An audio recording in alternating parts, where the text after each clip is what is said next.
saya jelaskan sekali lagi. Kamu salah atau tidak salah, saya nggak tahu. Terserah kalian. Kalian mau ngomong salah atau enggak. Intinya kalau orang menuliskan, Miss Yuni, tangan saya dipoto. Oh ya udah, nggak apa-apa Mbak, kenapa tangannya dipoto. Tapi kalau kamu bilang, Miss Yuni, tangan saya dipotong majikan. Geger Mbak, geger gede. Iya, ya iyalah. Paham nggak? Tiba-tiba Iya. kamu upload status di media sosial dan kamu nulis, rambutnya dipotong. Aku bayangno wis gondol rambutnya Mbak. Makanya majikannya tak telepon, tak amuk, tak ajar. Dan majikannya ngomong, satu helai rambut pun saya tidak pernah menyentuh. Ngapain saya potong rambutnya? Majikannya jatuhnya gini, loh, kok gini pembantuku, padahal aku mulai seneng di DE loh. Majikannya itu mulai seneng di dia loh. Terus gimana ini solusinya, Miss? Ya nggak ada solusi. Saya nggak tahu solusinya apa. Yang saya tahu, terus rambutmu dipotong, gondol, tamu, ya engko urusane dawa mbek majikanmu. Iya, enggak gitu ya, aku ngerasa bersalah lah sama teman. Ya makanya itu hati-hati karena melibatkan orang lain. Jadi geger geden. Karena rambut anak saya dipotong gondol plontos. Tak pikir satu helai rambut pun nggak ada. Oh ya gak geger, Rek.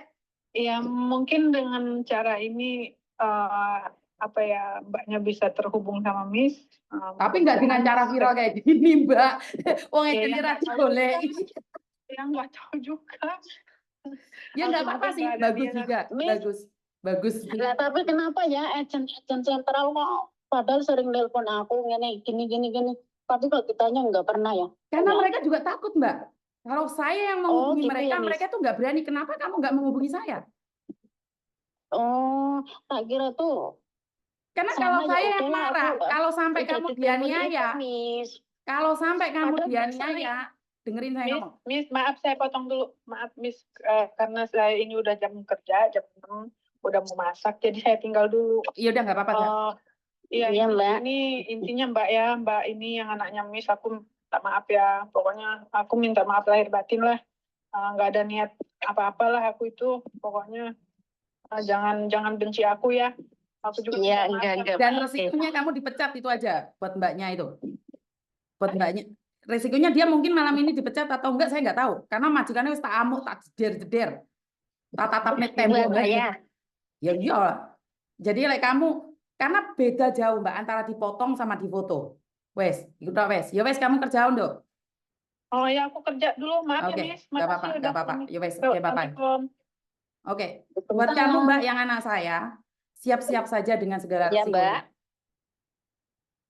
Ya, ngerti? Iya. Karena aku tadi sudah bayangin rambutmu itu gondol, gak ono satu helai rambut pun. Ternyata dipoto. Geger gede Mbak, Masya Allah. Aku juga kayak tiba-tiba dikirimi foto saya sama itu, ecenya itu. Ya wes intinya jangan curhat kemana-mana. Jika kamu anak saya, cari saya langsung. Ngerti? Iya Mbak, oke. Oke. Terima kasih. Maaf ya. Geger geden. Rambut dipoto sama dipotong itu beda jauh teman-teman. Saya sudah bayangin rambut anak saya ini gondol pelontul. Langsung cek sama Koko Thomas. Koko Thomas ngomong, bukan anak saya, Mami, nomor HP-nya bukan ini. Saya tanya sekali lagi, ini anakmu atau bukan? Sebelum saya menghardik orang lain. Koko Thomas berusaha mencari, Mami, nomor ini tidak ada. Cek di cabang-cabang kamu semuanya. Cek anak ini anaknya siapa. Setelah dicek, ternyata anaknya cabang sentral. Koko bilang, Mami, anakku. Oke, nomor HP-nya majikan mana? Langsung dikasihkan. Langsung saya damprat majikannya. Maaf ya, saya cuma pengen nanya aja. Anak saya kenapa rambutnya digundul, dipotong? Majikan ngomong, hah? Comea, pinko jin ke taufata. Ya mat ya, yo memang ya. Wah, majikan nanyain, mau oke si jin ke taufata. Oh comea yu jin ke taufata. Lah yo ngeluh das kurek. Maya, jeje gong bao thế lấy jin ke taufata ở廚房. Mau oke si Cina. Majikannya kurang sedikit ngomong aku sosote. Majikannya ngomong, Kenapa aku telepon dia, kamu pulang, kamu ada di rumah, aku pengen ngobrol sama dia. Oh my okay ya, siu姐, oh my okay ya,你幾時打電話俾佢可以㗎. Makanya Weni telepon katanya majikannya ada di rumah. Majikannya nggak ada di rumah. 幾時你要打電話俾姐姐都可以㗎. Ya, oh my okay. Oke? Loh, saya sudah tanya anaknya, Mbak. Saya sudah tanya anaknya. Apa yang dia sampaikan itu benar, saya sudah telepon. Saat itu ada, dia bilang majikannya ada di rumah. Nggak bisa ditelepon, Mbak. Saya sudah nanya sama anaknya itu. Dia bilang majikannya ada di rumah, dan dia nggak bisa teleponan sama saya. Karena itu saya telepon majikannya. Majikannya bilang dia nggak ada di rumah. Siapa dong yang bohong? Saya yang salah. Saya sudah telepon anaknya, saya nyuruh Weni telepon anaknya. Dia bilang ke Weni majikannya ada di rumah. Hah? Jadi saya sudah tanya. Saya sudah tanya sama majikannya. Sama anaknya juga. Jadi Mbak Mawon, saya sudah telepon anaknya. Dan anaknya ngomong sama saya majikannya ada di rumah. Majikannya ada di rumah, dia tidak bisa ditelepon. Apakah salah saya konfirmasi sama majikannya dan telepon majikannya Mbak Mawon? Saya telepon majikannya langsung loh. Karena anaknya telepon nggak mau ngangkat. Katanya majikan ada di rumah. Sementara di luar sudah rame. Kan jatuhnya gimana? Saya salah nih. Saya punya nomor majikan dan saya boleh menelpon majikan juga salah nih. Saya telepon majikannya juga salah.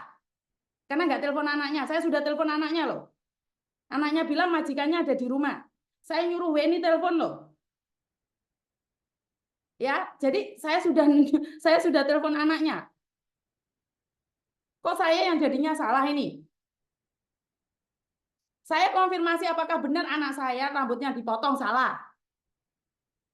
Mbak Mawon, ayo jawab saya, tanya saya. Saya telepon anaknya ngomong majikannya ada di rumah. Ternyata majikannya nggak ada di rumah. Berarti kan anaknya tidak mau berbicara dengan saya. Hah? Dia sendiri yang ngomong majikannya ada di rumah. Bagaimana saya harus berbicara? Jadi Mbak Mawon, karena saya punya nomor telepon majikannya. Saya akan konfirmasi, saya akan lacak, saya akan cari. Karena saya tidak ingin majikan semena-mena sama anak saya. Bener nggak? Jadi kalau Mbak Mawon bilang bahwa saya kenapa telepon majikan, kan tadi sudah dengar. Majikannya, pembantunya ngomong, majikannya lagi di rumah. Ya. Jadi sekali lagi, ini kita berbicara dengan fakta. Kalau jadi anak saya, jangan ngember. Artinya adalah, kalau kamu ada masalah, ngomong sama saya dulu. Kalau apa yang kamu omongkan sama orang lain tidak benar, saya akan cari, Mbak. Termasuk majikannya juga. Karena saya tidak ingin adanya fitnah. Benar nggak sih? Jadi buat teman-teman, saya cuma ingin bilang bahwa saya sudah cari anaknya. Bos cowok di rumah dadai kerja. Karena itu buat teman-teman, sekali lagi, jika kalian orang luar tak izinkan curhat sama saya, nggak mungkin anak buah saya nggak tak izinkan curhat sama saya. Kalau curhat, telepon nggak diangkat, datang ke kantor. Karena beda besar, Mbak, antara dipoto sama dipotong. Miss Yuni, anak saya tangannya dipotong sama majikan. Sama Miss Yuni, anak saya dipoto tangannya sama majikan. Beda, Mbak. Ya. Jadi saya di sini sudah close case ya. Saya tidak akan membahas lagi. Ini perhatian buat teman-teman yang di luar sana. Kalau memang ada masalah, tanyakan dulu langsung sama saya. Jadi itu akan saya akan apa ya?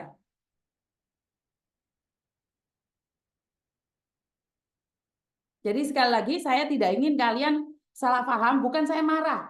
Saya nggak marah. Tapi kalau majikan menganiaya kalian, saya akan damprat total sama majikan.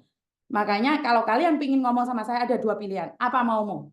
Satu, pingin curhat saja, atau saya pingin mendatangi majikan atau nelpon majikan. Karena saya ada akses sama majikan. Benar nggak?